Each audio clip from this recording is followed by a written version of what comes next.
मालिकेच्या आजच्या भागामध्ये आपल्याला पाहायला मिळणार आहे की इकडे सावी फोनवर बोलत आहे. खरं तर हा सगळा सावी त्याचबरोबर उर्वशी आणि नागेश्वरचा डाव आहे. गिरिजाला असं दाखवायचं आहे की आत्ता ती रुद्र बरोबर बोलत आहे आणि सावी बोलायचं नाटक करते आणि ती म्हणत असते की बरोबर आहे, मी आहे ना, मी येते, नको काळजी करू. काय झालं नक्की? वासंती मावशींची तब्येत खूप क्रिटिकल झाली का? ठीक आहे, मी येते, असं ती बोलत असते. तेवढ्यातच गिरिजा तिथे येते आणि म्हणते, सावी काय चाललंय? फोन दे, मला बोलायचंय फोनवरती. तेव्हा सावी म्हणते, थांब एक मिनिटं. आणि मग ती रुद्रला म्हणते, रुद्र, गिरिजाला तुझ्याशी बोलायचे. आणि मग पुन्हा फोन ठेवला म्हणून सांगून ती गिरिजाला सांगते. तेव्हा मात्र आता गिरिजा म्हणत असते, काय चाललंय नक्की? तेवढ्यात उर्वशी तिथे येते आणि मग गिरिजा वारंवार विचारू लागते, काय झाले मला सांग ना, नक्की काय झाले? आई कशा आहेत? आईंच्या बाबतीत काही चुकीचं तर घडत नाहीये ना? वारंवार ती विचारू लागते. पण इकडे उर्वशी तेवढ्यात येते आणि म्हणू लागते, काय चाललंय तुमच्या दोघींचं? काय भांडत आहात? तेव्हा ती सांगते की वासंती मावशीची तब्येत खूप क्रिटिकल आहे. आणि मग इकडे ती म्हणत असते, गिरिजा, की मला सांगा ना नागेश्वर साहेबांना की मला घेऊन जायला, मी जाईल ना त्यांच्यासोबत. हे सगळं नाटक चाललेलं असतं. आता मात्र गिरिजा खूप रडत असते. गिरिजा सांगत असते, उर्वशी म्हणत असते, काय करायचं ते कर तुला, मी काय कोणाला जाऊन सांगणार नाहीये. आणि तुला जायचं असेल तर तुझा प्रश्न आहे, तुझी तू ठरव काय करायचंय ते. हे सगळं बोलणं चालू आहे आणि त्याच वेळी आता गिरिजा तिथून निघून जाते. गिरिजाला काही करून आता आईंना भेटायला जायचं आहे आणि गिरिजाने ही सगळी तयारी केलेली असते. कारण आता वासंतीचा जीव तिथं महत्वाचा आहे. बाकी कोणत्याही गोष्टींकडे लक्ष न देता आपण पुण्याला गेलं पाहिजे, आईंना भेटलं पाहिजे. एक तर रुद्र तिचा फोन उचलत नाहीये आणि मग गिरिजा टेन्शनमध्ये तिथून निघून जाते. तर या दोघी जणी मस्त हसत असतात.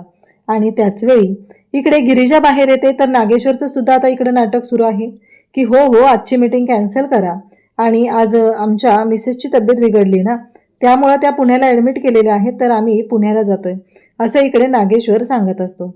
आणि त्याच वेळी नागेश्वर म्हणत असतो की हे बघा, आम्ही जातोय म्हणलं ना, त्यामुळे आजची मीटिंग ही उद्या गेली तरी चालेल, कारण सध्या आमच्या मिसेसची तब्येत महत्वाची. हे ऐकल्यानंतर मात्र गिरिजा तिथे येते आणि म्हणते की नागेश्वर साहेब, तुम्ही पुण्याला चाललात का? तेव्हा गिरिजाला नागेश्वर विचारतो, आम्हाला विचारण्याचा अधिकार तुम्हाला नाही, तुम्ही कुठे निघालात ते सांगा. गिरिजा म्हणते, मी पुण्याला चालले. कसं जाणार आहात? गिरिजा म्हणते, बसनं जाते. तेव्हा मात्र नागेश्वर म्हणत असतो, अजिबात नाही, बसनं जायचं नाही. मग गिरिजा म्हणते, तुम्ही आम्हाला तुमच्यासोबत घेऊन जाणार आहे? तेव्हा नागेश्वर म्हणतो, ते शक्यच नाहीये, मी तुम्हाला माझ्यासोबत घेऊन जाणं हे शक्यच नाही. पण या घराण्याची, या सगळ्या आमच्या ह्याची आम्हाला इब्रत आहे, त्यामुळं काहीही झालं तरीही आम्ही इथून जाणार आहोत आणि तुम्हाला दुसरी गाडी बोलवतो. मग इकडे नागेश्वरने फोन केलेला असतो किसनला, म्हणजे ज्या किसनने कुशलला हॉस्पिटलमध्ये जाऊन मारलेला आहे त्या किशनला फोन केलेला असतो. आणि नागेश्वर म्हणत असतो, हे बघा मॅनेजर, कारखान्यावर एखादी गाडी आहे का बघा आणि पाठवून द्या ती. किसन म्हणत असतो, अहो साहेब, मी मॅनेजर नाहीये, मी किसन बोलतोय. नागेश्वर म्हणतो, हो तेच तेच, आमच्या सुनबाईंना पुण्याला जायचंय ना, एखादी गाडी असेल ना तर ती पाठवून द्या, असं सांगितलं जातं. गिरिजा मात्र इकडे पाहत असते. गिरिजाला कळत नसतं की हे सगळं काय होणार आहे, गोष्टी कशा पद्धतीने होणार आहेत, कुठल्याच गोष्टी काहीच कळत नसतात. आता मात्र नागेश्वर म्हणत असतो, आम्हाला आमच्या घराण्याची इब्रत आहे, लोक नावं ठेवतील आम्हाला म्हणून गाडी पाठवते, नाहीतर तुम्हाला आमच्या वाकड्यात शिरायची सवयच आहे, त्यामुळं तुमच्यासाठी हे सगळं करायची आमची अजिबात इच्छा नाही. गिरिजा म्हणत असते की चालेल, थँक्यू, असं म्हणत गिरिजा जायला निघते. आता नागेश्वरच्या डावात गिरिजा अडकत चालली आहे. गिरिजाला कळतच नाहीये. गिरिजा इमोशनल होती आणि विचार करते. तिच्या लक्षातही येत नाहीये की हा नागेश्वर आपल्यासाठी गाडी पाठवतोय. पण नागेश्वरने सुद्धा सगळ्या गोष्टींचं फुल प्लॅनिंग केलेलं असतं. काय करायचंय, कशा पद्धतीने गोष्टी करायच्या हे सगळं ठरवलेलं असतं. गिरिजा बाहेर येते म्हणजे गिरिजेच्या मनात शंकाच राहिली नाही पाहिजे, या सगळ्या गोष्टींची पूर्ण तयारी या नागेश्वरने केलेली असते. गिरिजा बाहेर येते, पाहते तर काय, सावी ही गाडीच्या शेजारी असते. गाडीची डिक्की उघडून त्याच्यामध्ये तिची बॅग ठेवत असते. गिरिजा म्हणते, तू काय करतेस? तेव्हा सावी म्हणत असते, मी पुण्याला येणार आहे. गिरिजा म्हणते की ही गाडी नागेश्वर साहेबांनी माझ्यासाठी पाठवली. गिरिजा बोलते तेव्हा सावी म्हणते, हा ठीक आहे, मला नागेश्वर साहेबांनीच परवानगी दिली आणि मी जाणार आहे, त्याच्याबद्दल काहीच विचारायची गरज नाहीये तू. आता हे ऐकल्यानंतर मात्र धक्का तर बसलेला असतो, पण त्याचबरोबर काही गोष्टी सुद्धा तेवढ्याच महत्त्वाच्या असतात. आणि इकडे गिरिजा सावीला म्हणत असते की बस झालं, काय चाललंय तुझं हे सगळं? आणि काय बोलतेस तू हे? तेव्हा सावी म्हणत असते की हो बरोबर आहे, पण मी येणार आहे, मी गाडीत पुढं बसणार आहे. आणि गिरिजाला म्हणते तुझी लायकी आहे का पुढं बसायची? गिरिजा म्हणते हे बघ कसं आहे, गाडी चालवणारा ड्रायव्हर सुद्धा पुढेच बसतो ग. गिरिजाने एका क्षणात सावीला कळूही दिलेलं नसतं, तिची बरोबर लायकी काढलेली असते आणि दाखवून दिलेलं असतं की तिची लायकी काय आहे. आणि त्याच वेळी इकडे उर्वशीला खूप आनंद झालेला असतो. उर्वशी तिथे येते, कारण गिरिजा जायला निघाली, गिरिजाचा शेवट होणार आहे. ही गोष्ट खूप महत्त्वाची असते उर्वशीसाठी. आणि मग मात्र उर्वशी तिथे येते आणि म्हणत असते काय चाललंय तुमच्या दोघींचं? दोघीही मागं बसायचे. सावी म्हणते मी नाही बसणार आहे मावशी मागं. तेव्हा उर्वशी सांगते तुला मागच बसावं लागणार आहे, अजिबात गोंधळ घालू नको, जा पटकन तुम्ही, वेळ काय घालवताय तुम्ही? आता हे सगळं सावीचं नाटक असतं, कारण तिला नाटक वटवायला सांगितलेलं असतं आणि त्यामुळंच हे नाटक तिनं चालू केलेलं असतं. त्याचबरोबर सावी मात्र म्हणते की चालेल. आता गाडी पुढे जाते. एक ठराविक अंतर गेल्यावर सावीला पुढचं सांगितलेलं असतं काय करायचंय. गाडीतून उतरायचं आणि मला यायचं नाही म्हणून सांगायचं. सावी ड्रायव्हरला ओरडते स्टॉप दिस कार, स्टॉप दिस कार. ड्रायव्हर गाडी थांबवतो आणि सावी गाडीतून उतरते आणि गिरिजाला म्हणते मला ना तुझ्यासारख्या व्यक्तीबरोबर येण्यात इंटरेस्टच नाहीये.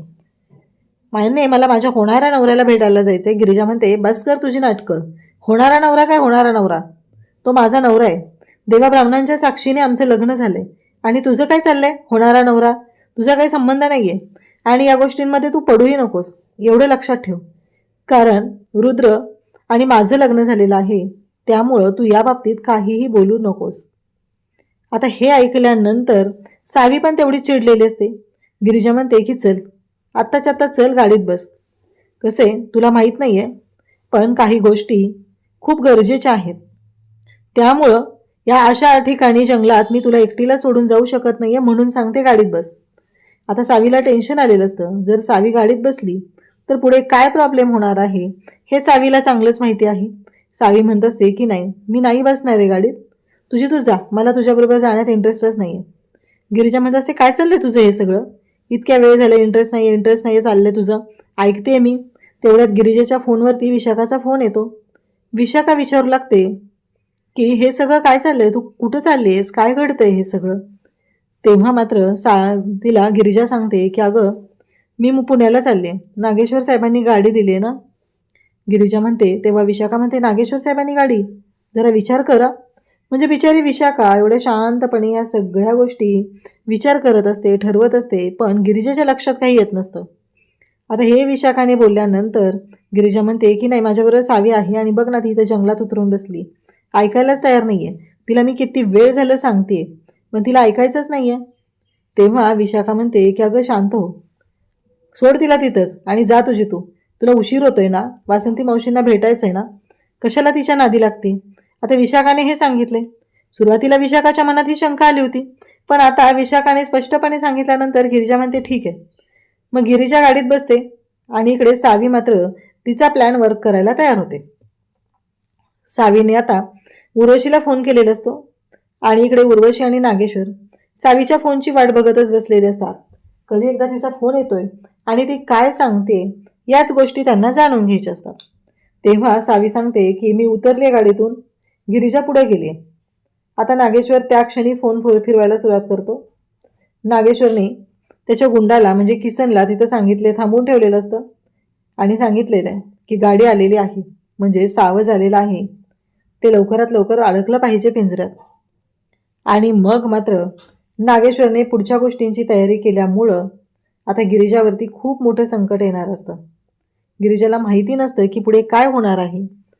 आणि इकडे किसनने सगळ्या रस्त्यामध्ये खेळ टाकायला सुरुवात केलेली असते आणि त्याचबरोबर तो ह्या सगळ्या गोष्टी करत असतो जसं सांगितलेलं आहे त्या पद्धतीने. तो रस्त्यात खेळ टाकतो आणि एका झाडाच्या मागे लपून बसतो, कारण गाडी तर त्याच्या जवळ आली आहे हे त्याला माहिती असतं. झाडाच्या मागे लपून बसल्यानंतर आता पुढचं काम त्याला करायचं असतं. जेव्हा गाडी थांबेल तेव्हा गाडीचा स्फोट होईल याची तयारी त्याला करायची असते. बरोबर गाडी तिथे येते आणि गाडी एकदम हादरल्यासारखी होते. गिरिजा ड्रायव्हर दोघंही विचार करतात काय झाले असं पाहू लागतात. आणि मग मात्र गिरिजा म्हणत असते की काय झालं नक्की. तेव्हा ड्रायव्हर म्हणतात मी बघतो उतरून. ड्रायव्हर गाडीतून खाली उतरतात, ते चेक करत असतात. ते म्हणतात की बहुतेक गाडी पंक्चर झाली असेल. गिरिजा म्हणते काय? एकतर एवढा उशीर झालाय, मला लवकर जायचंय. आईंना भेटणं गरजेचं आहे तिथं जाऊन, कारण आईंची तब्येत बिघडली आणि मी त्यांच्यासोबत नाहीये. ही गोष्ट काही गिरिजाला सहनच होत नसते. आणि मग मात्र गिरिजा गाडीतच असते. आणि त्याच वेळी आता इकडे गिरिजा म्हणत असते की नाही, बघावं तर लागणार आहे. आणि गिरिजा शांतपणे गाडीत बसलेली असते. आता तो माणूस एक बाटली घेतो, म्हणजे तो किसन, आणि तो पेटवतो. ड्रायव्हर इकडे पुढे आलेला असतो आणि गिरिजा गाडीत बसलेली आहे. त्याने ती बाटली पेटवलेली असते आणि गाडीच्या दिशेने भिरकावलेली असते आणि गाडी झाडाच्या मागे लपून बसलेला असतो. पुढे काय होतंय हे त्याला पाहायचं असतं. या सगळ्या गोष्टी त्याच्या डोक्यात सुरू असतात. आणि त्याचबरोबर इकडे आता जेव्हा गाडी पेट घ्यायला लागते तेव्हा त्याला पुढचंही काम असतं, ते म्हणजे त्या मोबाईलवरती व्हिडिओ बनवायचा. आणि तो व्हिडिओ इकडे ज्यावेळेस गाडी पेट घेणार त्यावेळेस तो व्हिडिओ बनवायचा आणि नागेश्वरला पाठवायचा. हे त्याला सांगितलेलं काम आहे. आणि त्याचबरोबर इकडे ह्या सगळ्या गोष्टी जेव्हा घडत आहेत आणि ते खिळे पडलेले, ती पेटलेली बाटली तिथे येते, बरोबर गाडीचा जो फ्युएल टँक आहे तिथं ती आलेली असते आणि ती फुटते. आणि त्याच वेळी ज्या पद्धतीने गाडीचा स्फोट होतो तेव्हा त्या माणसाला खूप आसुरी आनंद झालेला असतो आणि त्याने लगेचच नागेश्वरला व्हिडिओ कॉल केलेला असतो आणि व्हिडिओ कॉलवरती हे सगळं तो दाखवत असतो. नागेश्वर सुद्धा इकडे खुश झालाय. नागेश्वरलाही छान वाटतंय की चला, गोष्टी आपल्या मनाप्रमाणे घडतायत ना, याचा नागेश्वरला आनंद झालेला असतो. आणि आता मात्र नागेश्वर हे सगळं पाहतो आणि रडायचं नाटक करू लागतो. नागेश्वरच्या डोक्यात एवढंच सुरू असतं की काहीही झालं तरीही आत्ता ह्या सगळ्या गोष्टी आपल्या मनाप्रमाणे होत आहेत ना, बस एवढंच नागेश्वरच्या डोक्यात सुरू आहे. आणि त्याचबरोबर नागेश्वर रडायचं नाटक सुरू करतो. तिथं उर्वशी येते. उर्वशी म्हणू लागते काय झालं?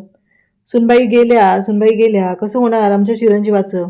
कारण गिरिजा रुद्रप्रताप घोरपडे ह्या कैलासवासी गिरिजा रुद्रप्रताप घोरपडे झालेल्या आहेत असं म्हणत तो रडत असतो आणि पुन्हा हसायला सुरुवात करतो. उर्वशी म्हणत असते दादासाहेब. तेव्हा ते म्हणते की बरं झालं. नागेश्वर म्हणतो की फोटो घ्या बनवायला सुनबाईंचा, हार चढवला पाहिजे ना त्या फोटोवरती, असं सांगितलं जातं. आणि तेव्हा मात्र उर्वशीला सुद्धा आनंद झालेला आहे आणि उर्वशी म्हणत असते काहीही झालं तरीही आता ह्या सगळ्या गोष्टी ह्या वेगळ्या पद्धतीने सुरू झालेल्या असतात. आणि त्याच वेळीच उर्वशी खुश झालेली असते की सगळं आपल्या मनाप्रमाणे होते.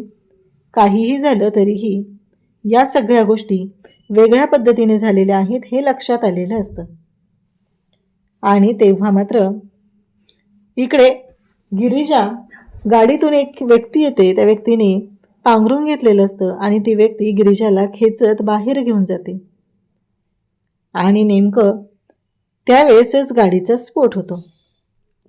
गाडीचा स्फोट झाल्यानंतर आता गिरिजाला बाहेर आणलेलं असतं. गिरिजा म्हणते हो तुम्ही कोण? तुम्ही का तुमचा जीव वाचवलं? स्वतः धोक्यात घालून माझा जीव वाचवला? तेव्हा ते सांगत असतात की मला कळलं होतं, कारण रस्त्यावरती खिळे टाकणाऱ्या त्या माणसाला मी पाहिलेलं होतं आणि तेव्हाच माझ्या लक्षात आलेलं होतं की काय गोंधळ झालाय. आणि मग मी हे सगळं पाहिलं, कारण तेव्हा कळलं होतं की घातपात होणार आहे. तेव्हा गिरिजा म्हणते काय? तेव्हा तो सांगू लागतो की हो, म्हणून तर मी तुझा जीव वाचवलेला आहे. तेव्हा गिरिजा म्हणते खरंच थँक्यू. तेव्हा तो सांगू लागतो की इथून चल, पहिलं आपल्याला इथून गेलं पाहिजे. काय होईल कसं होईल काही सांगता येत नाहीये. लवकरात लवकर इथून निघायला लागणार आहे, कारण ती माणसं इथेच आजूबाजूला असतील. गिरिजाच्या लक्षात येतं आज कोण कुठली व्यक्ती त्यांनी आपला जीव वाचवलेला आहे आणि एवढ्या सगळ्या गोष्टी केलेल्या आहेत. गिरिजा म्हणते खरंच खूप खूप मी आभारी आहे तुमची. आज तुम्ही जे काही केले ना माझ्यासाठी ते खरंच खूप मोठं आहे. आणि त्यानंतर गिरिजा आणि गुलाबराव, म्हणजेच ज्या व्यक्तीने गिरिजाचा जीव वाचवलेला आहे ती व्यक्ती दुसरी तिसरी कोणी नसून गुलाबराव म्हणजे सगुणाचा नवरा आहे. इकडे रुद्र आता बोलायला येतो वासंतीसोबत. वासंती झोपलेली असते. वासंतीचा हात हातात घेऊन तो बोलत असतो, आई तुम्ही खरंच घरी या. आई तू मला अशी नकोय अंतर्नाव पडलेली ग. जेव्हा मी घरी यायचो तेव्हा तू माझ्या समोर असायची, पण आज जे काय होतंय ते पूर्णपणे चुकीचं होतंय. मला कळत नाही आई, मला खरंच गरज आहे तुझी. आणि मग तेवढ्यातच वासंतीचा चेहरा खुललेला असतो. तिच्या चेहऱ्यावरती हसू आलेलं असतं. ती खुश असते आणि ती म्हणते की मी लवकरच बरी होणार आहे. या आजारपणातून मी लवकर बाहेर पडणार आहे. रुद्र म्हणतो की काय? तेव्हा ती सांगते की हो, आता माझा मुलगा आज मला आई म्हणालाय. तो आईसाहेब नाही म्हणाला. ही गोष्ट माझ्यासाठी खूप मोठी आहे.